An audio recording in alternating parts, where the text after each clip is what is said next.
Hello! Hi అండి. Welcome to our channel మా ఇంటి ముందు ముగ్గు. ఈరోజు వీడియోలో నేను గురువారం రోజు వేసుకోవటానికి చాలా సింపుల్‌గా 6 చుక్కలతోటి ఈజీగా వేసుకునే ముగ్గును వేసి చూపించాను.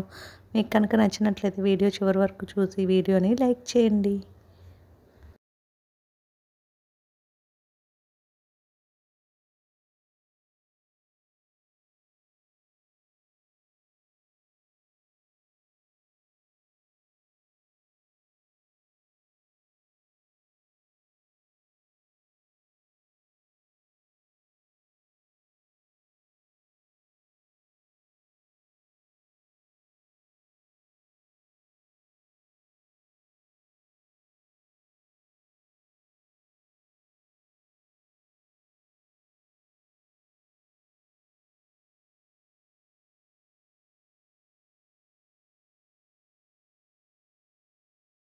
ఈ వీడియో కనుక మీకు నచ్చినట్లయితే వీడియోని లైక్ చేయడం మర్చిపోకండి. అలాగే షేర్ చేయండి, సబ్స్క్రైబ్ చేయండి. థ్యాంక్ యూ ఫర్ వాచింగ్ మా ఇంటి ముందు ముగ్గు.